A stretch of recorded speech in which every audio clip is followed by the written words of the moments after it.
प्यारे विद्यार्थियों, सत श्री अकाल। मैं रणजीत सिंह ते अज आपां जमात 9वीं दा जिहड़ा है लोक काव्य दा जिहड़ा एक वनगी है सुहाग, उस बारे आपां अज पढ़ांगे। सुहाग पंजाबी लोक काव्य रूप का जिहड़ा है वड्डा हिस्सा पंजाबी जीवन के वख-वख मौक़िਆਂ ਨਾਲ संबंधित है। सुहाग ते घोड़ी विआह मौके गाए जाण वाले जिहड़े गीत है ना। आपां देखांगे कि कुड़ी दे जिहड़े विआह ते गाए जाण वाले गीत है उन्हां नूं आपां सुहाग कहने आ। सुहाग गीतां दा संबंध धी वाली धिर नाल है, यानी कुड़ी वाले जिहड़े गीत गाउंदे है, शगना दे गीत गाउंदे है, उन्हां नूं सुहाग कहा जांदा है। ते घोड़ी जिहड़ा है वो पुੱਤ वाली धिर नाल संबंधित है। ठीक है, पुੱਤ दे विआह ते जो शगना दे गीत गाए जांदे हन, ठीक है, उन्हां नूं घोड़ी या घोड़ियां कहा जाता है ना। ठीक है, देखो सुहाग ते घोड़ी विआह मौके गाए जाने वाले जिहड़े है वो विशेष गीत है। घोड़ी है जिहड़ा वो पुत्र नाल संबंधित है ते सुहाग है जिहड़ा वो धीआं नाल संबंधित है। ठीक है, ਸਾਹਿਤ कोश विच सुहाग शब्द के अर्थ जिहड़े है दिते है वो सुहाग संस्कृत दे सौभाग्यवती तो बनया है ना, या सौभाग्य तो बनया है। ठीक है, सौभाग्य दा तद्भव रूप है। ठीक है, सौभाग्य दा तद्भव रूप नहीं बिगड़िया वै रूप। ठीक है, तद्भव रूप सौभाग्य। ठीक है, सौभाग्य तो सुहाग। ठीक है, ये कित्थे दिता हुआ ਸਾਹਿਤ कोश विच। सौभाग्य तो भाव है, हुण सौभाग्य तो की भाव है? ठीक है, भाव है श्रेष्ठ भाग या चंगी किस्मत, यानी चंगे भाग या चंगी किस्मत। ठीक है, उस तो कहा जाता है सुभाग्य, ऐ भी कह सकते आपां चंगा भाग, चंगे नसीब है ना। किसी इस्त्री का सुभाग यही है, यानी कि चंगे भाग की है किसी इस्त्री दे, यही है कि उसका पति उसके जीवन काल तक जिउंदा रहे, हसता वसदा रहे, है ना। इसलिए सुहाग शब्द जिहड़ा है वो जीवित पति लई प्रतीकात्मक शब्द बन के जिहड़ा है बन गया है, यानी प्रतीक दे रूप। ठीक है, प्रतीक विच यानी चिन्ह रूप विच, जिवें आपां कह दईए भी तेरा सुहाग जिउंदा रहे, तां इहदा मतलब आपां इस जिहड़ा है वो समझ लैंदे आ कि आपां हुण किहदे बारे कहा, कि उसके पति बारे कहा कि तेरा पति जिउंदा रहे, है ना। सुहाग एक प्रतीक बन के, एक चिन्ह बन के जिहड़ा है दूजा विचरदा है, अते इस शब्द तो सुहागण शब्द बनया है। ठीक है, सुहागण, सुहागण शब्द किहदे तो बनया है? चंगे भागां वाली। ठीक है, जिसका पति जिउंदा जागदा है, ठीक है, उसनूं कहा गया है सुहागण, जिस तो भाव सौभाग्या वाली इस्त्री। ठीक है, आपां संस्कृत वाला जिहड़ा शब्द है आह सौभाग्य, सौभाग्या वाली इस्त्री जिसका पति जिउंदा है, जिसका पति जिउंदा है वह सुहागण। यही कारण है कि वड्डियां इस्त्रियां छोटियां इस्त्रियां वल्लों ਜਦੋਂ ਆਪਣੇ ਪ੍ਰਣਾਮ ਕਰਨ ਤੇ ਜਾਂ ਆਪਣੇ ਮੱਥਾ ਟੇਕ ਤੇ ਆਪਣੇ ਕਹਿੰਦੇ ਹਨ ਕਿ ਤੁਸੀਂ ਕਦੇ ਆਸੇ-ਪਾਸੇ ਦੇਖਿਆ ਹੋਣਾ ਜਾਂ ਆਪਣੇ ਘਰਾਂ ਵਿੱਚ ਵੀ ਆਪਣੇ ਜਿਹੜੀਆਂ ਹੈ ਮਾਵਾਂ ਹੈ, ਠੀਕ ਹੈ, ਉਹ ਆਪਣੇ ਦਾਦੀਆਂ ਦੇ ਪੈਰੀ ਹੱਥ ਲਾਉਂਦੀਆਂ। ਠੀਕ ਹੈ, ਜਾਂ ਉਹਨਾਂ ਤੋਂ ਜਿਹੜੇ ਆਪਣੇ ਸੱਸ ਸਹੁਰੇ ਦੇ ਆਪਣੇ ਜਿਹੜੇ ਹੈ ਪੈਰੀ ਹੱਥ ਲਾਉਂਦੀਆਂ, ਤਾਂ ਉਹ ਮੱਥਾ ਟੇਕਦੀਆਂ ਤੇ ਕਹਿੰਦੀਆਂ ਕਿ ਮੱਥਾ ਟੇਕਦੀਆਂ ਬੇਬੇ, ਹੈ ਨਾ, ਜਾਂ ਬਾਪੂ। ਠੀਕ ਹੈ, ਤੇ ਉਦੋਂ ਫਿਰ ਵੱਡੀਆਂ ਬੇਬੇ ਕਿਵੇਂ ਕਰਦੀਆਂ ਕਿ ਜਿਉਂਦੀ ਵਸਦੀ ਰਹਿ, ਹੈ ਨਾ, ਤੇ ਵੱਡੀ ਉਮਰ ਹੋਵੇ ਤੇ ਦੁੱਧ ਪੁੱਤ ਬਣੇ ਰਹਿਣ, ਠੀਕ ਹੈ, ਤੇ ਤੇਰੇ ਸੁਹਾਗ ਬਣਿਆ ਰਵੇ, ਇਸ ਤਰ੍ਹਾਂ ਕਹਿੰਦੀਆਂ ਨਾ ਉਹ ਸਾਰਾ। ਕਿ ਇਸਤਰੀਆਂ ਵੱਲੋਂ ਪ੍ਰਣਾਮ ਕਰਨ ਤੇ ਬੁੱਢ ਸੁਹਾਗਣ ਹੋਵੇ ਕਹਿੰਦੀਆਂ ਹਨ, ਹੈ ਨਾ, ਕਿ ਬੁੱਢ ਸੁਹਾਗਣ ਹੋਵੇ ਭਾਈ ਤੂੰ ਦੁੱਧੀ ਨਹਾਵੇਂ ਪੁੱਤੀ ਖੇਡੇ ਕੌੜੀ ਵੇਲ ਤਰਾ ਵਧੇ, ਹੈ ਨਾ, ਐਂ ਕਹਿੰਦੇ ਨਾ। ਉਹ ਸਾਰੀਆਂ ਜਿਹੜੀਆਂ ਹੈ ਇੱਕ ਤਰ੍ਹਾਂ ਦਾ ਇਹ ਆਸ਼ੀਰਵਾਦ ਜਿਹੜਾ ਹੈ ਉਹ ਵੱਡੀਆਂ ਜਿਹੜੀਆਂ ਔਰਤਾਂ ਵੱਲੋਂ ਛੋਟੀਆਂ ਨੂੰ ਇਹ ਆਖਿਆ ਜਾਂਦਾ ਹੈ, ਦਿੱਤਾ ਜਾਂਦਾ ਹੈ, ਯਾਨੀ ਉਹ ਆਪਣੀਆਂ ਨੋਹਾਂ ਨੂੰ ਇਹ ਜਿਹੜਾ ਹੈ ਇਸ ਤਰ੍ਹਾਂ ਦਾ ਵਰ ਹੈ ਜਿਹੜਾ ਇੱਕ ਤਰ੍ਹਾਂ ਦਾ ਉਹ ਦਿੰਦੀਆਂ ਹਨ, ਹੈ ਨਾ। ਸੂਫੀ ਗੁਰਬਾਣੀ ਕਾਵਿ ਵਿੱਚ ਇਹਨਾਂ ਸ਼ਬਦਾਂ ਲਈ ਸੁਹਾਗਣ, ਸੁਹਾਗਣ ਤੇ ਸੁਹਾਗਣ, ठीक है। हुण देखो इत्थे सुहागणी, ठीक है, इन्हां विच देखो सस्से नूं अपने होड़ा है, हाहे नूं कन्ना है, ठीक है, गग्गा है, नाणे नूं सिहारी है। इन्हां दा अलग अलग अर्थ जिहड़ा गुरबाणी च है बेटा, गुरबाणी च इन्हां सारे शब्दां दा अलग अलग अर्थ बनता है। किसी नूं सिहारी लगी है, कोई देखो आ बिना सिहारी तो है, तो एक आह सस्से नूं औंकड़ वाला है ना, औंकड़ वाला, तो एक आ सस्से नूं अपने नन्ने नूं अगे है सुहागनी है। तो ये वैसे तो इन्हां दे जिहड़ी कोई भी अपने मात्रा जिहड़ी है लग लगती है, ठीक है, वो पुलिंग ते इस्त्रीलिंग जिहड़ा उन्हां नूं दर्शाउंदी है, गुरबाणी विच ये भी है, या एक वचन ते बहुवचन नूं दर्शाउंदी है, ठीक है ना। ये चीज़ां जिहड़ियां इन्हां दा उत्थे अर्थ जिहड़ा गुरबाणी विच अलग अलग है ना, वख वख बनता है, ठीक है। ऐस सुहागण, एक आह सस्से नूं होड़े वाला, हाहे नूं कन्ना, गग्गे नूं नाणा, ये मतलब जिहड़े इन्ने शब्द आए है, इन्हां दा अर्थ जिहड़ा है उत्थे एक वचन, बहुवचन या लिंग पुलिंग, है ना, आपां इस्त्रीलिंग कह दिंदे, उसे तरह दा जिहड़ा वो तो लिया जाता है इहदा अर्थ, ठीक है। सुहागणी आदि दी वरतों अध्यात्मक साधना वजों भी कीती गई है, ठीक है। अध्यात्मक साधना वजों, अध्यात्मक साधना वजों किवें, एक अध्यात्मक साधना वजों किवें कि जिवें एक पति है, ठीक है, या एक किसी का घर वाला है, तो वो इस्त्री है, ठीक है, उस नूं अपना पति दिलों मनदी है, ठीक है, तो पति भी वह सत्कार करता है, वो प्रेम भाव करता है। उस तरह एक गुरु ते मुरशद का प्रेम भाव भी इस तरह का दर्शाया गया है। अध्यात्मक आप लिखे अध्यात्मक साधना वजों, ठीक है। फिर इत्थे ये भी कहा गया है कि एक जिहड़ी आह रूह है, जिहड़ी आपां है, आपां इस्त्री रूप विच है, ते परमात्मा है जिहड़ा वो पुरख रूप विच है ना।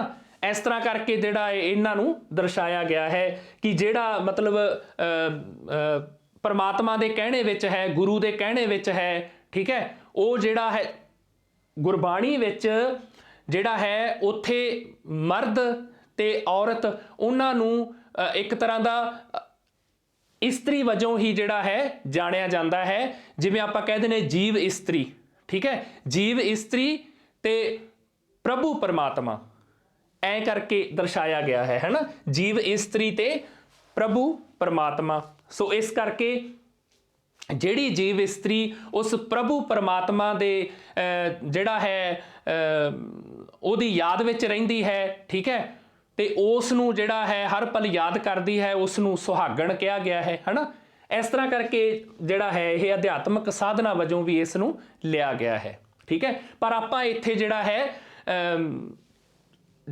आम अर्थ जिहड़े आपां उहदे इत्थे लैणे है कि सुहाग है जिहड़ा वो जिस दा पति जिउंदा होवे, ठीक है, उस नूं कहा जाता है कि वो भाई उहदा सुहाग बनिया होया है ना। फिर है इंज सुहाग का अर्थ, हुण देखो अगे होर स्पष्ट हो रहा है कि सुहाग का अर्थ है जिहड़ा वो खुश नसीबी, चंगे भाग, खुश नसीबी उही चंगे भाग, पति दी होंद, पति हैगा, ठीक है, पति उहदे अंग संग है, चंगे भागां वाली इस्त्री आदि भी मन्निया जाता है। पेंडू सुआणियां जिहड़ियां पेंडू औरतां ने घर दियां, ठीक है, पेंडू औरतां लंबे सुहाग दियां असीसां दिंदियां हन। आपां पहलां ही देखिया है कि जदों मत्था टेकदे कहंदे भाई बुढ़ सुहागण होवे, है ना, तेरे घर परिवार जिहड़ा है तेरा बनिया रहे। इस तरह है ना, इन्हां गीतां दा सिलसिला कुड़ी वाले घर विच विआह तो कुछ दिन पहलां तो लैके विआह वाले दिन तक लगातार निरंतर जिहड़ा है वो चलदा रहिंदा है। इन्हां लोक गीतां विच विआही जाण वाली मुटियार दीयां सद्धरां जिहड़े उन्हां दे चाह हुंदे है, जिहड़े कामनावां इच्छावां हुंदियां ने, ठीक है, कल्पनावां भी की सोचदी अगे आउण वाले समय लई, जां ओह अगले सहुरे घर जदों जाऊगी ते ओह किस तरह दा ओहदा जिहड़ा परिवार होऊगा, जिहड़ी ओह कल्पना करदी है, ठीक है ना, सोचदी है।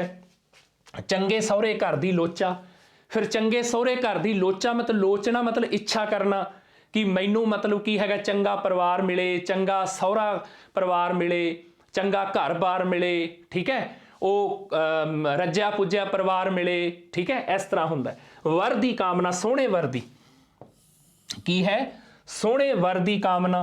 ਹੁਣ ਇੱਥੇ ਉਹ ਦੇਖੋ ਘਰ ਜਿਹੜਾ ਹੈ ਉਹ ਵੀ ਵਧੀਆ ਹੋਵੇ ਤੇ ਨਾਲ ਵਰ ਵੀ ਵਧੀਆ ਹੋਵੇ। ਵਰ ਮਤਲਬ ਆਪਣੇ ਜਿਹੜਾ ਉਸ ਦੇ ਘਰ ਵਾਲਾ ਹੈ, ਲਾੜਾ ਹੈ, ਠੀਕ ਹੈ, ਉਹ ਵਧੀਆ ਹੋਵੇ। ਸੋਹਣੇ ਵਰ ਦੀ ਕਾਮਨਾ, ਸੋਹਣੇ ਵਰ ਦੀ ਇੱਛਾ ਕਿ ਮੁੰਡਾ ਵੀ ਜਿਹੜਾ ਹੈ, ਜਿਹੜਾ ਉਸ ਨੂੰ ਵਿਆਹੁਣ ਆਵੇ, ਉਹ ਵੀ ਸੋਹਣਾ ਸੁਨੱਖਾ ਹੋਵੇ ਆਦਿ ਦੀ ਤਰਜਮਾਨੀ ਹੁੰਦੀ ਹੈ। ਠੀਕ ਹੈ, ਇਸ ਦੀ ਜਿਹੜੀ ਹੈ ਉਹ ਵਿਆਖਿਆ ਹੁੰਦੀ ਹੈ। ਠੀਕ ਹੈ, ਕਿ ਸੋਹਣੇ ਵਰ ਦੀ ਕਾਮਨਾ ਆਦਿ ਦੀ ਤਰਜਮਾਨੀ ਜਿਹੜੀ ਹੈ ਉਹ ਹੁੰਦੀ ਹੈ ਇਸ ਵਿੱਚ। ਕਿ ਕਿਸ ਵਿੱਚ? ਸੁਹਾਗ ਵਿੱਚ।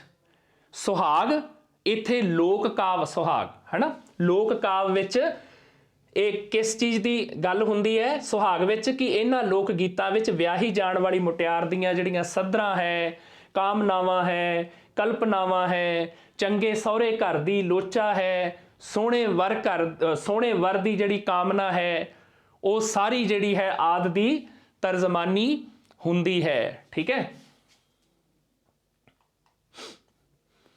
ਇਹਨਾਂ ਲੋਕ ਗੀਤਾਂ ਵਿੱਚ ਵਿਆਹੀ ਜਾਣ ਵਾਲੀ ਮੁਟਿਆਰ ਦੇ ਪੇਕੇ ਸਹੁਰੇ ਪਰਿਵਾਰ ਦੇ ਜੀਆਂ ਦਾ ਜ਼ਿਕਰ ਵੀ ਵਾਰ-ਵਾਰ ਆਉਂਦਾ ਹੈ। ਠੀਕ ਹੈ, ਇਹਨਾਂ ਲੋਕ ਗੀਤਾਂ ਵਿੱਚ ਵਿਆਹੀ ਜਾਣ ਵਾਲੀ ਮੁਟਿਆਰ ਦੇ ਪੇਕੇ ਸਹੁਰੇ, ਪੇਕਿਆਂ ਦਾ ਵੀ ਜ਼ਿਕਰ ਆਉਂਦਾ ਹੈ ਤੇ ਸਹੁਰੇ ਪਰਿਵਾਰ ਦਾ ਵੀ ਜਿਹੜਾ ਹੈ ਉਹ ਜ਼ਿਕਰ, ਉਹਨਾਂ ਦੇ ਜੀਆਂ ਦਾ ਵੀ ਜ਼ਿਕਰ ਆਉਂਦਾ ਹੈ।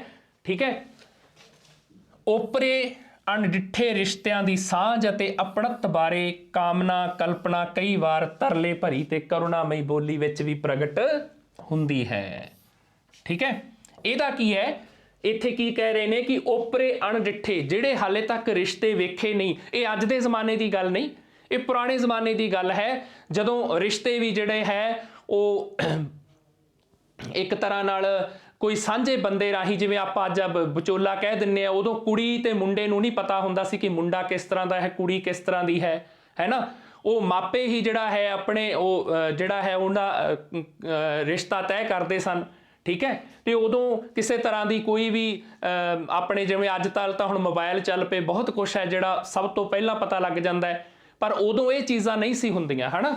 ਉਦੋਂ ਜਿਹੜੀ ਹੈ ਕੁੜੀ ਦੇ ਮਨ ਵਿੱਚ, ਠੀਕ ਹੈ, ਇੱਕ ਇਸ ਤਰ੍ਹਾਂ ਦੇ ਜਿਹੜੇ ਰਿਸ਼ਤੇ ਜਿਨ੍ਹਾਂ ਨੂੰ ਹਾਲੇ ਤੱਕ ਉਹਨਾਂ ਨੇ ਦੇਖਿਆ ਨਹੀਂ, ਅਣਡਿੱਠੇ, ਠੀਕ ਹੈ, ਨਾ ਦੇਖੇ ਹੋਏ ਰਿਸ਼ਤੇ ਜਿਹੜੇ ਹੈ ਉਹਨਾਂ ਦੀ ਸਾਂਝ ਅਤੇ ਅਪਣਤ ਬਾਰੇ ਕਾਮਨਾ ਕਲਪਨਾ ਇੱਛਾਵਾਂ ਹੈ ਜਿਹੜੀਆਂ, ਜਾਂ ਉਹਨਾਂ ਦੀ ਸੋਚ ਹੈ, ਕਈ ਵਾਰ ਤਰਲੇ ਭਰੀ ਤੇ ਕਰੁਣਾਮਈ ਹੁੰਦੀ ਹੈ। ਤਰਲੇ ਭਰੇ ਇਹਦਾ ਮਤਲਬ ਹੈ ਕਿ ਮਿੰਨਤਾਂ ਕਰਦੀ ਹੈ ਬਾਬਲ ਦੇ ਅੱਗੇ ਕਿ ਬਾਬਲ ਮੇਰੇ ਵਾਸਤੇ ਜੋ ਵੀ ਤੂੰ ਰਿਸ਼ਤਾ ਦੇਖੇਗਾ ਉਹ ਬਹੁਤ ਵਧੀਆ ਹੋਵੇ। ਠੀਕ ਹੈ, ਘਰ ਜਿਹੜਾ ਹੈ ਉਹ ਵੀ ਵਧੀਆ ਹੋਵੇ, ਵਰ ਹੈ ਜਿਹੜਾ ਉਹ ਵੀ ਵਧੀਆ ਹੋਵੇ, ਸਹੁਰਾ ਪਰਿਵਾਰ ਵੀ ਵਧੀਆ ਹੋਵੇ, ਉਸ ਦੀ ਪਿੰਡ ਵਿੱਚ ਜਾਂ ਉਸ ਦੀ ਸਮਾਜ ਵਿੱਚ ਜਿਹੜੀ ਹੈ ਉਹ ਪ੍ਰਤਿਸ਼ਠਾ ਹੋਵੇ, ਜਿਹੜਾ ਮਾਣ ਸਨਮਾਨ ਜਿਹੜਾ ਹੈ ਉਹ ਵੀ ਹੋਵੇ ਹੈ ਨਾ। ਇਹ ਸਾਰਾ ਕੁਝ ਉਹ ਆਪਣੇ ਬਾਬਲ ਨੂੰ ਇੱਕ ਤਰਲੇ ਭਰੀ ਤੇ ਕਰੁਣਾਮਈ ਜਿਹੜੀ ਹੈ ਬੋਲੀ ਵਿੱਚ ਜਿਹੜਾ ਹੈ ਉਹ ਪ੍ਰਗਟ ਕਰਕੇ ਆਖਦੀ ਹੈ। ਸਿੱਟੇ ਵਜੋਂ ਉਦਾਸੀ ਉਦਰੇਵਾਂ, ਠੀਕ ਹੈ, ਸਿੱਟੇ ਵਜੋਂ ਉਦਾਸੀ ਉਦਰੇਵਾਂ ਸੁਹਾਗ ਗੀਤਾਂ ਵਿਚਲਾ ਕੇਂਦਰੀ ਚਿੰਨ੍ਹ ਹੋ ਨਿਬੜਦਾ ਹੈ। ਕਿਉਂਕਿ ਤਰਲੇਮਈ ਤੇ ਥੋੜਾ ਚਿੰਤਤ ਹੁੰਦੀ ਹੈ, ਦੁਖੀ ਹੁੰਦੀ ਹੈ ਆਪਣੇ ਭਵਿੱਖ ਨੂੰ ਲੈ ਕੇ ਇੱਕ ਧੀ, ਤੇ ਆਪਣੇ ਬਾਬਲ ਨੂੰ ਇਹ ਤਰਲੇ ਕਰਦੀ ਹੈ। ਠੀਕ ਹੈ, ਕਰੁਣਾਮਈ ਦੁਖੀ ਹੋ ਕੇ, ਕਰੁਣਾਮਈ ਬੋਲੀ ਵਿੱਚ ਦੁਖੀ ਹੋ ਕੇ, ਠੀਕ ਹੈ, ਫਿਰ ਘਰੋਂ ਉਦਰੇਵਾਂ ਹੁੰਦਾ ਹੈਗਾ ਆਪਣਾ ਘਰ ਜਿਹੜਾ ਹੈ ਛੱਡ ਕੇ ਜਾਣ ਦਾ ਹੈ ਨਾ, ਮਗਰ ਘਰ ਦੇ ਜੀਆਂ ਨੂੰ ਜਿੱਥੇ ਉਹ ਜ਼ਿੰਦਗੀ ਦੇ ਕੋਈ 20-22 ਸਾਲ ਜਿਹੜੀ ਹੈ ਉਹ ਇੱਥੇ ਰਹੀ ਹੈ, ਖੇਡੀ ਹੈ, ਹੱਸੀ ਹੈ, ਉਹਨੇ ਗੁੱਡੀਆਂ ਪਟੋਲੇ ਖੇਡੇ ਹੈ ਨਾ, ਮਾਂ ਪਿਓ ਦੇ ਘਰੇ ਰਹਿ ਕੇ ਉਹਨਾਂ ਨੇ ਕਿੰਨੀਆਂ ਮਤਲਬ ਮੌਜਾਂ ਮਾਣੀਆਂ, ਤੇ ਅੱਜ ਉਹ ਜਦੋਂ ਉਸ ਨੂੰ ਇੱਕ ਅਣਡਿੱਠੇ ਪਰਿਵਾਰ ਵਿੱਚ, ਠੀਕ ਹੈ, ਉੱਥੇ ਨਵਾਂ ਰਿਸ਼ਤਾ ਜੋੜਨ ਲਈ ਜਾਣਾ ਪੈ ਰਿਹਾ ਹੈ, ਤਾਂ ਉਹ ਇਸ ਮਾਹੌਲ ਨੂੰ ਛੱਡ ਕੇ ਜਾਣ ਲਈ ਮਜਬੂਰ ਤਾਂ ਜ਼ਰੂਰ ਹੁੰਦੀ ਹੈ ਕਿਉਂਕਿ ਇਹ ਦਸਤੂਰ ਬਣਿਆ ਹੋਇਆ ਹੈ, ਪਰ ਫਿਰ ਵੀ ਉਹ ਬਹੁਤ ਕੁਝ ਇਸ ਤਰ੍ਹਾਂ ਦਾ ਜਿਹੜਾ ਹੈ ਸੋਚਦੀ ਹੈ ਅੱਗੇ ਪਰਿਵਾਰ ਨੂੰ ਲੈ ਕੇ ਕਿ ਅੱਗੇ ਜੀਵਨ ਮੇਰਾ ਕਿਸ ਤਰ੍ਹਾਂ ਦਾ ਹੋਊਗਾ, ਕਿਵੇਂ ਹੋਊਗਾ। ਉਹ ਸਾਰਾ ਕੁਝ ਜਿਹੜਾ ਹੈ ਉਹ ਰਲੇ ਮਿਲੇ ਭਾਵ ਹੈ ਜਿਹੜੇ ਇਸ ਸੁਹਾਗ ਗੀਤਾਂ ਵਿੱਚ ਹੁੰਦੇ ਹਨ। ਇਸ ਕਰਕੇ ਇਹਨਾਂ ਗੀਤਾਂ ਵਿੱਚ ਤਣਾਅ ਤੇ ਨਿੱਘ ਦੋਵੇਂ ਪ੍ਰਕਾਰ ਦੇ ਭਾਵ ਹਾਜ਼ਰ ਹੁੰਦੇ ਹਨ। ਠੀਕ ਹੈ, ਤਣਾਅ ਤੇ ਨਿੱਘ, ਦੋਵੇਂ ਪ੍ਰਕਾਰ ਦੇ ਭਾਵ ਜਿਹੜੇ ਆਪਾਂ ਹੁਣ ਗੱਲ ਕਰਕੇ ਹਟੇ ਆ ਕਿ ਪਤਾ ਨਹੀਂ ਕਿਸ ਤਰ੍ਹਾਂ ਦਾ ਰਿਸ਼ਤਾ ਹੋਊਗਾ, ਕੀ ਹੋਊਗਾ, ਠੀਕ ਹੈ, ਉਹ ਮੁੰਡਾ ਕਿਸ ਤਰ੍ਹਾਂ ਦਾ ਹੋਊਗਾ, ਉਹ ਪਰਿਵਾਰ ਜਿਹੜਾ ਹੈ ਉਹ ਕਿਸ ਤਰ੍ਹਾਂ ਦਾ ਹੋਊਗਾ, ਠੀਕ ਹੈ। ਫਿਰ ਨਾਲ ਇਹ ਵੀ ਸੋਚ ਹੁੰਦੀ ਹੈ ਕਿ ਹਾਂ ਉੱਥੇ ਮਤਲਬ ਕਿ ਇਸ ਤਰ੍ਹਾਂ ਦਾ ਪਰਿਵਾਰ ਹੋਊਗਾ, ਮੈਂ ਇਸ ਤਰ੍ਹਾਂ ਦਾ ਵਿਹਾਰ ਕਰੂੰ ਸਾਰਿਆਂ ਨਾਲ, ਠੀਕ ਹੈ, ਪਿਆਰ ਨਾਲ ਰਹਿਣਾ ਸਿੱਖਣਾ, ਸਾਰਾ ਕੁਝ ਜਿਹੜਾ ਹੈ ਉਹ ਇਹਨਾਂ ਗੀਤਾਂ ਵਿੱਚ ਜਿਹੜਾ ਹੈ ਉਹ ਆਪਣੇ ਸੁਹਾਗ ਗੀਤਾਂ ਵਿੱਚ ਜਿਹੜਾ ਹੈ ਉਹ ਪ੍ਰਗਟ ਕੀਤਾ ਜਾਂਦਾ ਹੈ। ਫਿਰ ਹੈ ਅਣਡਿੱਠੇ ਸਹੁਰੇ ਘਰ ਵਿੱਚ ਪ੍ਰਵੇਸ਼ ਕਰਨ ਤੋਂ ਪਹਿਲਾਂ ਵਿਆਹੀ ਜਾਣ ਵਾਲੀ ਮੁਟਿਆਰ ਦੇ ਮਨ ਵਿੱਚ ਕਈ ਸ਼ੰਕੇ ਹੁੰਦੇ ਆ। ਆਪਾਂ ਹੁਣੀ ਗੱਲ ਕਰਕੇ ਹਟੇ ਆ, ਬਹੁਤ ਸਾਰੇ ਐਸੇ ਸ਼ੰਕੇ ਹੁੰਦੇ ਆ ਕਿ ਪਤਾ ਨਹੀਂ ਕਿਸ ਤਰ੍ਹਾਂ ਹੋਊਗਾ, ਕੀ ਹੋਊਗਾ, ਕਿਹੋ ਜਿਹਾ ਘਰ ਹੋਊਗਾ, ਕਿਹੋ ਜਿਹਾ ਵਰ ਹੋਊਗਾ, ਠੀਕ ਹੈ, ਕਿਹੋ ਜਿਹੇ ਰਿਸ਼ਤੇ ਨਾਤੇ ਹੋਣਗੇ, ਠੀਕ ਹੈ, ਕਿਉਂਕਿ ਉਹ ਪੇਕੇ ਘਰ ਲਾਡਾਂ ਚਾਵਾਂ ਨਾਲ ਪਲੀ ਹੁੰਦੀ ਹੈ ਨਾ, ਪੇਕੇ ਘਰ ਉਹ ਲਾਡਾਂ ਚਾਵਾਂ ਨਾਲ ਪਲੀ ਹੁੰਦੀ ਹੈ, ਠੀਕ ਹੈ। ਮਾਪਿਆਂ ਦੇ ਘਰੇ ਜਿਹੜਾ ਹੈ ਉਹ ਕਿੰਨੇ ਪਿਆਰ ਨਾਲ ਉਹਨੂੰ ਰੱਖਦੇ ਹਨ, ਕਿੰਨੇ ਲਾਡ ਲਡਾਉਂਦੇ ਹਨ, ਠੀਕ ਹੈ। ਪਰ ਜਦੋਂ ਉਸਨੇ ਸਹੁਰੇ ਪਰਿਵਾਰ ਵਿੱਚ ਜਾਣਾ ਹੁੰਦਾ ਹੈ ਤਾਂ ਉਦੋਂ ਉਹ ਜਿਹੜੀ ਇੱਕ ਧੀ ਹੈ ਉਹ ਇਹ ਸੋਚਦੀ ਹੈ ਕਿ ਪਤਾ ਨਹੀਂ ਉੱਥੇ ਮੈਨੂੰ ਮੇਰੀ ਮਾਂ ਵਰਗੀ ਮਾਂ ਵੀ ਮਿਲੂਗੀ, ਜਾਂ ਮੇਰੇ ਪਿਓ ਵਰਗਾ ਪਿਓ ਵੀ ਮਿਲੂਗਾ, ਜਾਂ ਮੇਰੇ ਹੋਰ ਜਿਹੜੇ ਭੈਣ ਭਰਾ ਹੈ ਉਹਨਾਂ ਵਰਗੇ ਕਿ ਉਹਨਾਂ ਦਾ ਸੁਭਾਅ ਹੋਊਗਾ, ਕਿ ਉਹਨਾਂ ਦੇ ਰਿਸ਼ਤੇ ਨਾਤੇ ਜਿਹੜੇ ਹੈ ਉਹ ਮੇਰੇ ਰਿਸ਼ਤੇ ਨਾਤਿਆਂ ਵਾਂਗੂ ਹੋਣਗੇ, ਠੀਕ ਹੈ। ਸਾਰੀਆਂ ਗੱਲਾਂ ਉਹ ਜਿਹੜੀਆਂ ਆਪਣੇ ਦਿਲ ਵਿੱਚ ਆਪਣੀਆਂ ਕਲਪਨਾਵਾਂ ਰਾਹੀਂ, ਠੀਕ ਹੈ, ਆਪਣੇ ਸੋਚਾਂ ਰਾਹੀਂ ਜਿਹੜੀ ਉਹ ਸੋਚਦੀ ਹੈ। ਤੇ ਇਸ ਘਰ ਤੋਂ ਵਿਦਾ ਹੋਣਾ ਸੁਖਾਲਾ ਕਾਰਜ ਨਹੀਂ ਹੁੰਦਾ, ਹੈ ਨਾ। ਇਹ ਸਭ ਲਈ ਹੈ ਇਸ ਘਰ ਤੋਂ ਵਿਦਾ ਹੋਣਾ, ਠੀਕ ਹੈ, ਜਿਸ ਦੇ ਘਰ ਧੀਆਂ ਨੇ, ਠੀਕ ਹੈ, ਉਹਨਾਂ ਨੂੰ ਪਤਾ ਹੈ ਕਿ ਜਦੋਂ ਆਪਾਂ ਬੇਟਾ ਇੱਕ ਬੂਟਾ ਵੀ ਹੈ ਜਿਹੜਾ ਇੱਕ ਛੋਟਾ ਬੂਟਾ ਹੈ ਉਹਨੂੰ ਪੱਟ ਕੇ ਦੂਜੀ ਥਾਂ ਲਾ ਦਈਏ ਨਾ ਤਾਂ ਉਹ ਵੀ ਕੁਝ ਸਮਾਂ ਲੈਂਦਾ ਹੈ ਜਿਹੜਾ ਹੈ ਉਸ ਵਾਤਾਵਰਣ ਵਿੱਚ, ਉਸ ਮਿੱਟੀ ਵਿੱਚ ਉਹ ਆਪਣਾ ਜੀ ਲਾਉਣ ਲੱਗਿਆ, ਹਰਾ ਭਰਾ ਰਹਿਣ ਲੱਗਿਆ, ਹੈ ਨਾ। ਤੇ ਇੱਥੇ ਲੇਕਿਨ ਸਮਾਜਿਕ ਪ੍ਰਬੰਧ ਤਹਿਤ ਬਾਲਗ ਮੁਟਿਆਰ ਨੂੰ ਸਹੁਰੇ ਘਰ ਜਾਣਾ ਹੀ ਪੈਂਦਾ ਹੈ, ਕਿਉਂਕਿ ਇਹ ਦਸਤੂਰ ਹੈ ਜ਼ਮਾਨੇ ਦਾ, ਠੀਕ ਹੈ। ਸਿਆਣੇ ਕਹਿੰਦੇ ਨੇ ਕਿ ਧੀਆਂ ਹੈ ਜਿਹੜੀਆਂ ਉਹ ਰਾਜੇ ਮਹਾਰਾਜੇ ਵੀ ਜਿਹੜੇ ਹੈ ਉਹ ਘਰੇ ਨਹੀਂ ਰੱਖ ਸਕਦੇ, ਆਖਰ ਇਹਨਾਂ ਨੂੰ ਜਿਹੜਾ ਹੈ ਸਹੁਰੇ ਘਰ ਜਾਂ ਪੇਕੇ ਘਰ ਨੂੰ ਛੱਡ ਕੇ ਆਪਣੇ ਸਹੁਰੇ ਘਰ ਜਾਣਾ ਹੀ ਪੈਂਦਾ ਹੈ। ਨਵੀਆਂ ਭੂਮਿਕਾਵਾਂ ਬਾਰੇ ਉਸਦੇ ਮਨ ਵਿੱਚ ਅਨੇਕਾਂ ਭਾਵ ਪਨਪਦੇ ਹਨ। ਹੁਣ ਨਵੀਆਂ ਭੂਮਿਕਾ ਦੇਖੋ, ਪਹਿਲਾਂ ਕੀ ਸੀਗਾ, ਨਵੀਆਂ ਭੂਮਿਕਾ ਬਾਰੇ ਉਸਦੇ ਮਨ ਵਿੱਚ ਅਨੇਕਾਂ ਭਾਵ ਪਨਪਦੇ ਹਨ ਕਿ ਪਹਿਲਾਂ ਉਹ ਇੱਕ ਧੀ ਸੀ, ਠੀਕ ਹੈ, ਉਹ ਇੱਕ ਜਿਹੜੀ ਹੈ ਭੂਆ ਦੇ ਰੂਪ ਵਿੱਚ ਵੀ ਸੀ, ਠੀਕ ਹੈ, ਇੱਕ ਉਹ ਨਣਦ ਦੇ ਰੂਪ ਵਿੱਚ ਵੀ ਸੀ, ਠੀਕ ਹੈ। ਤੇ ਪਰ ਹੁਣ ਉਹ ਇੱਕ ਜਿਹੜੀ ਹੈ ਅੱਗੇ ਹੋਰ ਰਿਸ਼ਤੇ ਨਵੇਂ ਹੈ ਜਿਹੜੇ ਉਹ ਰਿਸ਼ਤਿਆਂ ਦੀ ਜਿਹੜੀ ਹੈ ਉਸ ਨੂੰ ਮਿਲਣ ਜਾ ਰਹੇ ਹਨ, ਉਹ ਰਿਸ਼ਤੇ, ਠੀਕ ਹੈ। ਉਹਨੂੰ ਪਤੀ ਦੇ ਰੂਪ ਵਿੱਚ ਇੱਕ ਰਿਸ਼ਤਾ ਮਿਲਣ ਜਾ ਰਿਹਾ ਹੈ, ਉਹਨੂੰ ਸੱਸ ਦੇ ਰੂਪ ਵਿੱਚ, ਉਹਨੂੰ ਅੱਗੇ ਆਪਣੀ ਨਨਾਣ ਦੇ ਜਿਹੜਾ ਹੈ ਉਹ ਰੂਪ ਵਿੱਚ ਮਿਲਣ ਜਾ ਰਿਹਾ ਹੈ, ਠੀਕ ਹੈ। ਦਰਾਣੀਆਂ ਜਠਾਣੀਆਂ, ਦਿਓਰ ਜੇਠ, ਠੀਕ ਹੈ, ਬਹੁਤ ਸਾਰੇ ਐਸੇ ਜਿਹੜੀਆਂ ਰਿਸ਼ਤੇ ਹੈ ਤੇ ਉਹਨਾਂ ਦੀਆਂ ਜਿਹੜੀਆਂ ਭੂਮਿਕਾਵਾਂ ਹੈ, ਉਹਨਾਂ ਦੇ ਜਿਹੜੇ ਕੰਮ ਕਾਰਜ ਹੈ ਉਹ ਫਿਰ ਉਹਨੂੰ ਉਸੇ ਤਰ੍ਹਾਂ ਹੀ ਕਰਨੇ ਪੈਂਦੇ ਹਨ ਜਿਵੇਂ ਉਸ ਦਾ ਰਿਸ਼ਤਾ ਹੈ, ਠੀਕ ਹੈ। ਨਵੀਆਂ ਭੂਮਿਕਾ ਮਾਰੇ ਕਿ ਉਸ ਦਾ ਜਿਹੋ ਜਿਹਾ ਉਹ ਰਿਸ਼ਤਾ ਹੈ, ਜੇ ਉਹ ਕਿਸੇ ਦੀ ਉੱਥੇ ਭਰਜਾਈ ਹੈ ਜਾਂ ਕਿਸੇ ਦੀ ਨੂੰਹ ਹੈ ਜਾਂ ਕਿਸੇ ਦੀ ਉਹ ਦਰਾਣੀ ਹੈ ਜਠਾਣੀ ਹੈ, ਤਾਂ ਉਹਨੂੰ ਉਸੇ ਪ੍ਰਕਾਰ ਦਾ ਹੀ ਅੱਗੇ ਜਾ ਕੇ ਉਹਨਾਂ ਨਾਲ ਵਿਵਹਾਰ ਜਿਹੜਾ ਕਰਨਾ ਪਊਗਾ, ਸਿੱਖਣਾ ਪੈਂਦਾ ਹੈ। ਨਵੀਆਂ ਭੂਮਿਕਾਵਾਂ ਬਾਰੇ ਉਸਦੇ ਮਨ ਵਿੱਚ ਅਨੇਕਾਂ ਭਾਵ ਪਨਪਦੇ ਹਨ, ਠੀਕ ਹੈ। ਅਨੇਕਾਂ ਭਾਵ ਪਨਪਦੇ ਮਤਲਬ ਉੱਠਦੇ ਹਨ ਉਹਨਾਂ ਦੇ ਕਿ ਮੇਰੀਆਂ ਦਰਾਣੀਆਂ ਜਠਾਣੀਆਂ ਕਿਸ ਤਰ੍ਹਾਂ ਹੋਣਗੀਆਂ, ਜਾਂ ਮੈਂ ਆਪਣੇ ਜਿਹੜੇ ਹੈ ਨੌਂ ਦੇ ਰੂਪ ਵਿੱਚ ਕਿਸ ਤਰ੍ਹਾਂ ਦੇ ਫਰਜ਼ ਮੈਨੂੰ ਅਦਾ ਕਰਨੇ ਪੈਣਗੇ, ਨਿਭਾਉਣੇ ਪੈਣਗੇ, ਜਾਂ ਇੱਕ ਮੈਨੂੰ ਪਤਨੀ ਦੇ ਰੂਪ ਵਿੱਚ, ਇੱਕ ਘਰਵਾਲੀ ਦੇ ਰੂਪ ਵਿੱਚ ਮੈਨੂੰ ਕਿਸ ਤਰ੍ਹਾਂ ਦੇ ਜਿਹੜੇ ਹੈ ਸਮਾਜਿਕ ਜਿਹੜੇ ਕਾਇਦੇ ਕਾਨੂੰਨ ਹੈ ਉਹਨਾਂ ਵਿੱਚ ਜਿਹੜਾ ਰਹਿਣਾ ਪਊਗਾ। ਇਹ ਸਾਰੀਆਂ ਗੱਲਾਂ ਜਿਹੜੀਆਂ ਉਹਦੇ ਮਨ ਵਿੱਚ ਇੱਕ ਜਿਵੇਂ ਉੱਠਦੀਆਂ ਹਨ ਤੇ ਜਿਵੇਂ ਆਪਣੇ ਲਹਿਰਾਂ ਉੱਠਦੀਆਂ ਹਨ, ਇਸ ਤਰ੍ਹਾਂ ਉਹਦੇ ਮਨ ਵਿੱਚ ਇਹ ਚੀਜ਼ਾਂ ਸਾਰੀਆਂ ਉੱਠਦੀਆਂ ਹਨ। ਤੇ ਸਹੁਰੇ ਪਰਿਵਾਰ ਦੇ ਸਮਾਜਿਕ ਆਰਥਿਕ ਰੁਤਬੇ ਬਾਰੇ ਵੀ ਖਿਆਲ ਪੈਦਾ ਹੁੰਦੇ ਹਨ। ਫਿਰ ਨਾਲ ਦੀ ਨਾਲ ਉਹ ਇਹ ਵੀ ਸੋਚਦੀ ਹੈ ਸਹੁਰੇ ਪਰਿਵਾਰ ਦੇ ਉਹਨਾਂ ਦਾ ਸਮਾਜਿਕ ਜਿਹੜਾ ਰਿਸ਼ਤਾ, ਕੀ ਉਹਨਾਂ ਦਾ ਸਮਾਜ ਵਿੱਚ ਚੰਗੀ ਥਾਂ ਹੈ, ਉਹਨਾਂ ਦਾ ਮਿਲ ਵਰਤਣ ਹੈ ਸਾਰਿਆਂ ਨਾਲ, ਕੀ ਉਹਨਾਂ ਦਾ ਰੁਤਬਾ ਕਿਸ ਤਰ੍ਹਾਂ ਦਾ ਹੈ, ਆਰਥਿਕ ਪੱਖੋਂ ਕੀ ਉਹ ਮਤਲਬ ਕਿੰਨੇ ਕੁ ਉਹ ਧਨਾੜ ਨੇ ਜਾਂ ਕਿਸ ਤਰ੍ਹਾਂ ਦਾ ਹੈ, ਕੀ ਉਹ ਰੱਜੇ ਪੁੱਜੇ ਨੇ, ਖਾਨਦਾਨੀ ਨੇ, ਠੀਕ ਹੈ। ਇਹ ਸਾਰੀਆਂ ਕੁਝ ਜਿਹੜੀਆਂ ਚੀਜ਼ਾਂ ਹੈ, ਜਿਹੜੀਆਂ ਉਹਦੇ ਮਨ ਵਿੱਚ ਇਹ ਇੱਕ ਤਰ੍ਹਾਂ ਦੇ ਤਰੰਗਾਂ ਉੱਠਦੀਆਂ ਹਨ, ਇਸ ਕਲਪਨਾਵਾਂ ਕਰਦੀ ਹੈ, ਸੋਚਦੀ ਹੈ ਕਿ ਮੇਰੇ ਸਹੁਰੇ ਪਰਿਵਾਰ ਦਾ ਜਿਹੜਾ ਹੈ ਉਹ ਉੱਥੇ ਕਿਸ ਤਰ੍ਹਾਂ ਦਾ ਥਾਂ ਹੋਊਗਾ। ਇਹ ਸਾਰੇ ਖਿਆਲ ਉਹਦੇ ਮਨ ਵਿੱਚ ਇੱਕ ਤਰ੍ਹਾਂ ਜਿਵੇਂ ਆਪਣੇ ਵਾਵ ਰੋਲੇ ਤਰ੍ਹਾਂ ਉੱਠਦੇ ਨੇ, ਠੀਕ ਹੈ। ਅੱਗੇ ਹੈ, ਜਿਸ ਸਮਾਜਿਕ ਚੌਗਿਰਦੇ ਵਿੱਚ ਸੁਹਾਗ ਗੀਤਾਂ ਦਾ ਜਨਮ ਹੋਇਆ, ਉਸ ਵੇਲੇ ਕੁੜੀ ਦੇ ਵਿਆਹ ਦਾ ਨਿਰਣਾ ਬਾਬਲ ਹੀ ਕਰਦਾ ਸੀ। ਜਦੋਂ ਇਹ ਲੋਕ ਗੀਤਾਂ ਦਾ ਜਿਹੜੀ ਸਿਰਜਣਾ ਹੋਈ, ਉਸ ਵੇਲੇ ਜਿਹੜਾ ਹੈ ਉਹ ਬਾਬਲ ਹੀ ਜਿਹੜਾ ਹੈ, ਯਾਨੀ ਕਿ ਕੁੜੀ ਦਾ ਜਿਹੜਾ ਪਿਓ ਹੈ, ਠੀਕ ਹੈ, ਉਹੀ ਮਤਲਬ ਰਿਸ਼ਤਾ ਨਾਤਾ ਆਪਣਾ ਉਹਦੇ ਕੁੜੀ ਵਾਲਾ ਜਿਹੜਾ ਉਹ ਤੈਅ ਕਰਦਾ ਸੀ, ਠੀਕ ਹੈ। ਆਪਣੀ ਕੁੜੀ ਵਾਸਤੇ ਜੋ ਵੀ ਵਰ ਘਰ ਦੇਖਣਾ ਹੈ ਉਹ ਦੇਖਦਾ ਸੀ, ਨਿਰਣਾ ਬਾਬਲ ਹੀ ਕਰਦਾ ਸੀ। ਇਸ ਲਈ ਬਹੁਤੇ ਸੁਹਾਗ ਧੀ ਵੱਲੋਂ ਬਾਬਲ ਨੂੰ ਸੰਬੋਧਿਤ ਹੁੰਦੇ ਹਨ, ਠੀਕ ਹੈ, ਮਾਂ ਵੱਲੋਂ ਨਹੀਂ ਹੁੰਦੇ। ਦੇਖੋ ਇਹਦੇ ਹੈਗਾ ਕਿ ਮਾਂ ਨੂੰ ਨਹੀਂ ਕਹਿੰਦੀ, ਹੈ ਨਾ, ਮਾਂ ਨੂੰ ਬਹੁਤ ਘੱਟ ਹੈ। ਉਹ ਧੀ ਜਿਹੜੀ ਕਿਹਨੂੰ ਕਹਿੰਦੀ ਹੈ, ਆਪਣੇ ਪਿਓ ਨੂੰ ਕਹਿੰਦੀ ਹੈ, ਕਿਉਂਕਿ ਪਿਓ ਨੇ ਹੀ ਉਹਦੇ ਵਾਸਤੇ ਰਿਸ਼ਤਾ ਵੇਖਣ ਜਾਣਾ ਹੁੰਦਾ ਹੈ ਜਾਂ ਰਿਸ਼ਤਾ ਵੇਖਣਾ ਹੁੰਦਾ ਹੈ। ਤਾਂ ਜਿਹੜੀ ਇੱਕ ਧੀ ਹੈ ਉਹ ਆਪਣੇ ਬਾਬਲ ਨੂੰ ਸੰਬੋਧਿਤ ਹੋ ਕੇ ਇਹ ਗੱਲ ਕਹਿੰਦੀ ਹੈ ਕਿ ਮੇਰੇ ਵਾਸਤੇ ਜੋ ਵੀ ਰਿਸ਼ਤਾ ਲੱਭਣਾ ਹੈ ਉਹ ਘਰ ਵੀ ਵਧੀਆ ਹੋਵੇ, ਉਹ ਵਰ ਵੀ ਵਧੀਆ ਹੋਵੇ, ਸਹੁਰਾ ਪਰਿਵਾਰ ਵੀ ਵਧੀਆ ਹੋਵੇ, ਉਹਦਾ ਸਮਾਜਿਕ ਆਰਥਿਕ ਜਿਹੜਾ ਰੁਤਬਾ ਹੈ ਉਹ ਵੀ ਬਹੁਤ ਵਧੀਆ ਹੋਵੇ, ਠੀਕ ਹੈ। ਸੋ ਇਹ ਬਾਬਲ ਨੂੰ ਜਿਹੜਾ ਹੈ ਉਹ ਇੱਕ ਧੀ ਵੱਲੋਂ ਇਹ ਗੱਲਾਂ ਆਖੀਆਂ ਜਾਂਦੀਆਂ ਹਨ।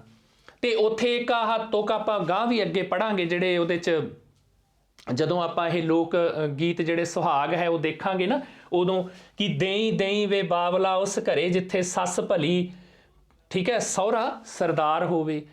ਹੁਣ ਬਾਬਲ ਨੂੰ ਇੱਕ ਧੀ ਕਹਿ ਰਹੀ ਹੈ ਕਿ ਮੈਨੂੰ ਉਸ ਘਰੇ ਵਿਆਹੀ, ਉਸ ਘਰੇ ਮੇਰਾ ਜਿਹੜਾ ਹੈ ਰਿਸ਼ਤਾ ਨਾਤਾ ਕਰੀ ਜਿੱਥੇ ਸੱਸ ਹੈ ਜਿਹੜੀ ਉਹ ਭਲੀ ਹੋਵੇ ਤੇ ਸਹੁਰਾ ਹੈ ਜਿਹੜਾ ਉਹ ਸਰਦਾਰ ਹੋਵੇ।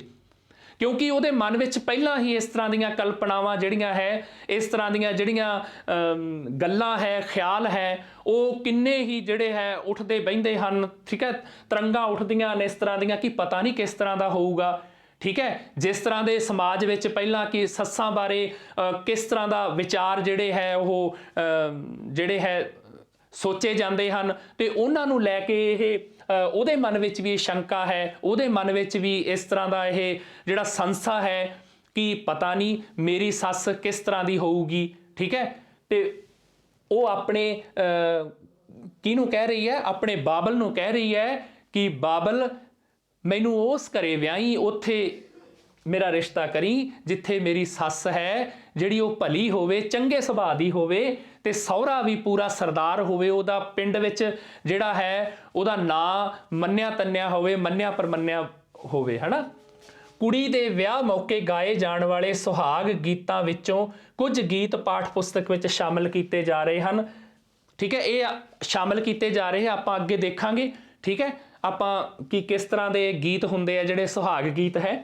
ਬਾਬਲ ਲਈ ਧੀ ਦਾ ਵਿਆਹ ਧਰਮ ਦਾ ਕਾਰਜ ਕਹਾਉਂਦਾ ਹੈ, ਠੀਕ ਹੈ। ਧੀ ਦਾ ਵਿਆਹ ਜਿਹੜਾ ਹੈ ਬਾਬਲ ਲਈ ਇੱਕ ਧਰਮ ਦਾ ਕਾਰਜ ਹੈ, ਇੱਕ ਧਰਮ ਦਾ ਕੰਮ ਹੈ ਜਿਹੜਾ, ਠੀਕ ਹੈ, ਉਹ ਕਹਾਉਂਦਾ ਹੈ। ਪੰਜਾਬੀ ਸਮਾਜ ਅੰਦਰ ਵਿਆਹ ਵਰਗੀ ਪਰੰਪਰਾ ਨੂੰ ਇੱਕ ਤਰ੍ਹਾਂ ਅਧਿਆਤਮਕ ਧਾਰਮਿਕ ਰੂਪ ਵੀ ਦਿੱਤਾ ਗਿਆ ਹੈ। ਅਧਿਆਤਮਿਕ ਰੂਪ ਵਿੱਚ ਧਾਰਮਿਕ ਰੂਪ ਜਿਹੜਾ ਹੈ ਉਹ ਵੀ ਦਿੱਤਾ ਗਿਆ ਹੈ ਕਿ ਪੁੰਨ ਦਾ ਕਾਰਜ ਹੁੰਦਾ ਹੈ, ਇਸ ਨੂੰ ਮੰਨਿਆ ਜਾਂਦਾ ਹੈ, ਜਿਸ ਦਾ ਵਿਵਹਾਰਿਕ ਰੂਪ ਕੰਨਿਆਦਾਨ ਵਜੋਂ ਹੈ, ਠੀਕ ਹੈ। ਕਿਸ ਵਜੋਂ ਹੈ? ਕੰਨਿਆਦਾਨ ਵਜੋਂ। ਔਰ ਕੰਨਿਆਦਾਨ ਕਰਨਾ ਇੱਕ ਬਹੁਤ ਵੱਡਾ ਪੁੰਨ ਗਿਣਿਆ ਜਾਂਦਾ ਹੈ। ਐ ਕਿਹਾ ਜਾਂਦਾ ਹੈ ਕਿ ਕੰਨਿਆ ਦਾ ਦਾਨ ਕਰਨਾ ਇੱਕ ਬਹੁਤ ਵੱਡਾ ਧਰਮ ਦਾ ਕਾਰਜ ਹੈ, ਇੱਕ ਪੁੰਨ ਦਾ ਕਾਰਜ ਹੈ। ਸੋ ਇਹਨਾਂ ਗੀਤਾਂ ਵਿਚਲਾ ਬਾਬਲ ਜਿਹੜਾ ਸੁਹਾਗ ਗੀਤਾਂ ਵਿੱਚ ਹੈ ਨਾ, ਸੁਹਾਗ ਗੀਤਾਂ ਵਿਚਲਾ ਜਿਹੜਾ ਬਾਬਲ ਹੈ ਉਹ ਹਮੇਸ਼ਾ ਧਰਮੀ ਬਾਬਲ ਹੀ ਹੈ, ਠੀਕ ਹੈ। ਉੱਥੇ ਧਰਮੀ ਬਾਬਲ ਕਹਿ ਕੇ ਹੀ ਉਹਨਾਂ ਨੂੰ ਸੰਬੋਧਿਤ ਕੀਤਾ ਜਾਂਦਾ ਹੈ ਧੀ ਵੱਲੋਂ। ਉਸ ਲਈ ਹਰੇਕ किस्म दी मर्यादा नूं निभाउणा लाजमी शर्त है। हरेक किस्म दी मर्यादा है जिहड़ी, ठीक है, मर्यादा विच जिहड़े असूलां विच, ठीक है, जिहड़े उन्हां नूं निभाउणा जिहड़ा लाजमी, ठीक है, लाजमी शर्त है। ये सिलसिला पीढ़ी दर पीढ़ी चलता आ रहा है। हुण धर्म नूं निभाउणा, जिवें मर्यादा नूं निभाउणा कि धीआं नूं जिहड़ा है वो कन्यादान करना या उन्हां दा कारज करना, ठीक है, या उन्हां वास्ते चंगा वर घर लभना, ठीक है, फिर उन्हां नूं इस घर तो विदा करना, दुनिया के दस्तूर नूं जिहड़ा है वो मनना, वो सारा काम जिहड़ा है वो मर्यादा के अंदर जिहड़ा है रह के जिहड़ा है निभाउणा पैंदा है। ये सिलसिला पीढ़ी दर पीढ़ी चलता आ रहा है, पीढ़ी दर पीढ़ी, ठीक है, बहुत समय तो ये चलता आ रहा है, इस तरह है ना। इस शुभ कारज विच चाचे, मामे, नेड़े दे रिश्तेदार, नानके, दादके आदि सब अपनी अपनी जिम्मेवारी निभाउंदे है, ठीक है। ये तुसीं आपां आम ही देखते हैं ये विआहां विच कि है चाचे दी की जिम्मेवारी है, ठीक है, मामे की जिम्मेवारी निभाउंदे हन, ठीक है, नेड़े दे जिहड़े रिश्तेदार है, नानके, दादके है, वो किस तरह की जिम्मेवारी जिहड़ी इहदे विच निभाउंदे है, ठीक है, वो आपां सारे इन्हां गल्लां तो जाणदे हां, ठीक है। नानके आउंदे ने, वो कुड़ी वास्ते किन्ना मतलब की है विआह जदों धरिया, फिर वो आपां कहंदे भी भाई नानका शक, है ना, इस तरह शब्द वरतदे हैं, उहदे वास्ते भी वो जिहड़ा कुड़ी नूं जिहड़ा कोई लीड़ा कपड़ा देना है, कोई इस तरह दीयां होर चीज़ां देणियां ने, वो लिआउंदे ने, है ना। सो यानी कि नानके जिहड़े हुंदे है उन्हां दा कुड़ी दे विआह विच बहुत वड्डा जिहड़ा है वो योगदान हुंदा है। रिश्तेदारां दा बहुत वड्डा, जिहड़े होर रिश्तेदार ने उन्हां दा बहुत वड्डा योगदान हुंदा है, ठीक है। सारे जिहड़े है रल मिल के वो अपनी धी लई, अपनी कुड़ी लई जिहड़ी है वो ये पुन्न दा कारज है जिहड़े वो करदे हन। सुहाग गीतां विच धी लई बाबल राजे की भूमिका विच नज़र आउंदा है। हुण कोई भी है, चाहे वह गरीब होवे, चाहे अमीर होवे, चाहे वह किसी तरह का भी होवे, पर धी लई जिहड़ा बाबल है, ठीक है, या माँ प्यो है, वो उस लई राजे राणियां ही हुंदे हन, है ना। उसका घर बार महल जापदा है। धी दा जिहड़ा घर, जिहड़ा बाबल दा घर है जिहड़ा वो धी नूं महल वर्गा जापदा है। बेशक वो एक कोठा ही क्यों ना छत्या होवे, पर फिर भी जिहड़ी धी है, धी नूं अपने बाबल दा घर जिहड़ा है वो महल जापदा है। घर विच लगे रुख, हुण रुख देखो, रुख भावें उत्थे किकरां दे लगे होण, भावें टाहलियां लगे होण, पर लोक गीतां विच सुहाग गीतां विच जदों धी वल्लों बाबल नूं संबोधित होके ते उत्थों दे जिहड़े घर दे वातावरण बारे, चौगिरदे बारे गल कीती जांदी है, तां उदों उत्थों दे रुख भी जिहड़े है धी नूं जिहड़े है वो चंदन दे रुख तो घट प्रतीत नहीं हुंदे, है ना। उत्थे तलाब विच चंबे खिड़दे हन, कलियां खिड़दियां हन, प्रतीत हुंदियां हन। सुहाग गीत नूं मुटियारा इस्त्रियां रल के गाउंदियां हन, ठीक है। 5-5, 10-10 जिहड़े है इकट्ठ विच वो गाउंदियां हन रल के। ये समूह गीत है।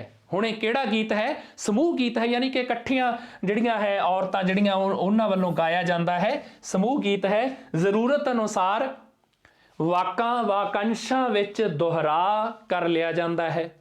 हुण आपां अगे देखांगे, जदों अपने लोक गीत अपने चलणगे ना, उदों आपां देखांगे कि वाक है भी एक बारी बोलता, जिवें आपां उत्थे आपां पढ़ के आए हैं, देई देई वे बाबला उस घरे जिथे सस भली, ठीक है, सौहरा सरदार होवे, उस नूं दुबारे फिर कहा जाता है देई देई वे बाबला उस घरे, फिर दोबारा फिर देई देई वे मतलब ऐ करके वाकां वाकंशां दा दोहरा दोबारा फिर उस वाक नूं बोल दिता जाता है, जां उस दे थोड़े जे वाक दे थोड़े टुकड़े नूं, अद्धे नूं उस नूं बोल दिता जाता है, दोहरा कर लिया जाता है।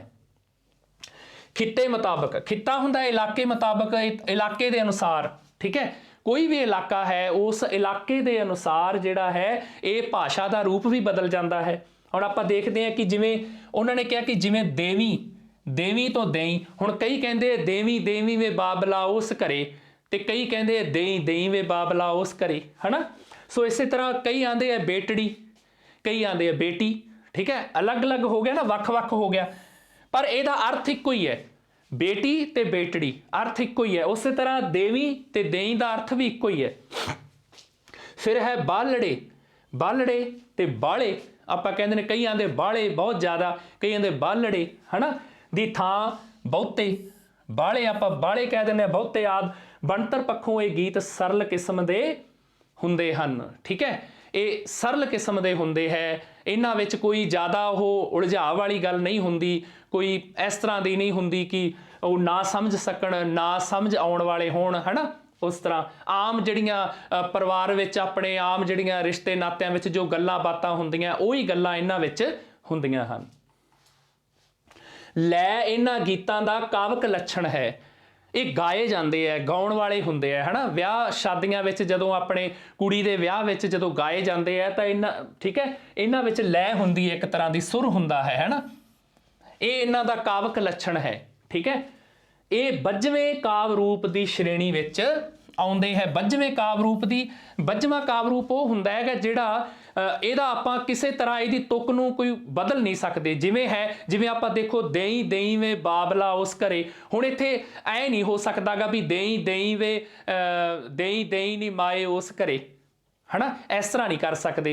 ਜਿਹੜੇ ਆਪਾਂ ਕਿਸੇ ਤਰ੍ਹਾਂ ਦੀ ਤੁਕ ਨਹੀਂ ਬਦਲ ਸਕਦੇ, 25ਵਾਂ रूप है ਇਹਦਾ। ਉਸੇ ਤਰ੍ਹਾਂ ਹੀ ਇਹਨੂੰ ਜਿਹੜਾ ਹੈਗਾ ਉਹ ਲੈ ਵਿੱਚ ਸੁਰ ਵਿੱਚ ਗਾਉਣਾ ਪੈਂਦਾ ਹੈ ਨਾ। ਆਪਾਂ ਤੁਕ ਕਿਸੇ ਆਪਣੇ ਤਰਫੋਂ ਵਿੱਚ ਇਹਦੇ ਜੋੜ ਨਹੀਂ ਸਕਦੇ ਤੇ ਨਾ ਕੱਢ ਸਕਦੇ ਆ, ਹੈ ਨਾ।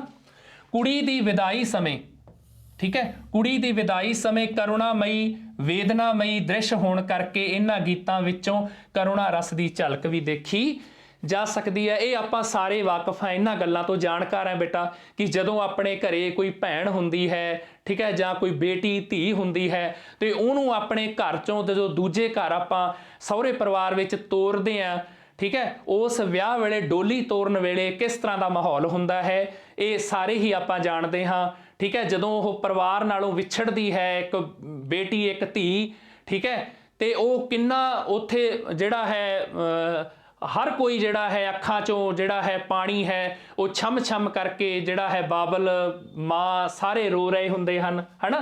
एक वेदनामई एक जिहड़ा है दर्द उठता है कि जिमें कोई चीज़ कोई मतलब कालजे चो कोई अपना अंग तोड़ के कोई जिहड़ा है वो अपने तो लैके जा रहा है ना। इस तरह हुंदा है ना भी कालजे का एक टुकड़ा है जिहड़ा अपने तो वख हो रहा है, उसे करके कि कुड़ी दी विदाई समय करुणामई वेदनामई दृश्य होने करके इन्हां गीतां विच करुणा रस की जिहड़ी है झलक हुंदी है, ठीक है।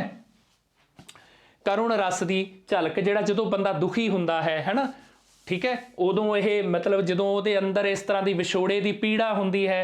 एक बाबल है, ठीक है, बाबल है, एक माँ है, ठीक है, वो अपनी धी तो विछड़ रहे हैं तो एक धी है अपने सारे परिवार तो वीरां भैणां तो विछड़ रही है, तो उदों उहदे अंदर जिहड़ा है वो सियाणे कहंदे नान कि धीआं दा ही जेरा है जिहड़ा मतलब इन्ना भरिया पूरा परिवार जिहड़ा छड्ड के उन्हां नूं एक दूजे उपरे अणडिठे रिश्ते है जिहड़े उन्हां विच जाना पैंदा है।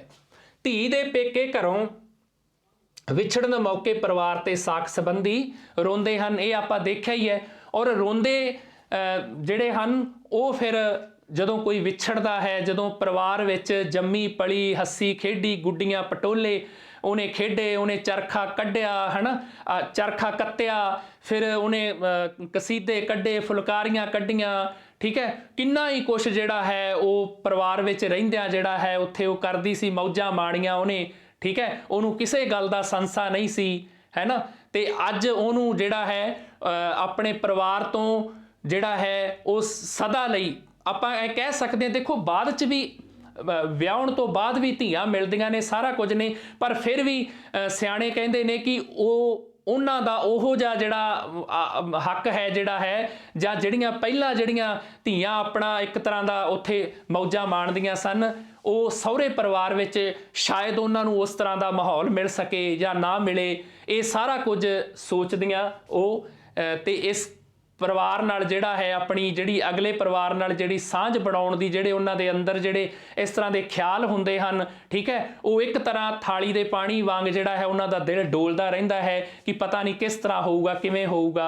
सो इन्हां गल्लां नूं लैके भी जिहड़ा है धी दे मन विच इस तरह के विचार है जिहड़े उठदे रहिंदे हन ਤੇ ਜਦੋਂ ਉਹ ਵਿਛੜਨ ਲੱਗਦੀ ਹੈ ਤਾਂ ਫਿਰ ਉਹਨਾਂ ਨੂੰ ਮਾਂ ਪਿਓ ਦਾ ਜਿਹੜੇ ਲਾਡ ਲਡਾਏ ਹਨ, ਜਿਹੜੇ ਉਸ ਘਰ ਪਰਿਵਾਰ ਵਿੱਚ, ਪੇਕੇ ਘਰ ਪਰਿਵਾਰ ਵਿੱਚ ਰਹਿ ਕੇ ਜਿਹੜੀਆਂ ਮੌਜਾਂ ਮਾਣੀਆਂ ਹਨ, ਫਿਰ ਉਹ ਮੌਜਾਂ ਮਾਣੀਆਂ ਜਿਹੜੀਆਂ ਹੈ ਉਹ ਇੱਕ ਤਰ੍ਹਾਂ ਫਿਰ ਤੁਰਨ ਵੇਲੇ ਉਹ ਹੰਝੂਆਂ ਦੇ ਰੂਪ ਵਿੱਚ ਅੱਖਾਂ ਚੋਂ ਵਹਿ ਤੁਰਦੇ।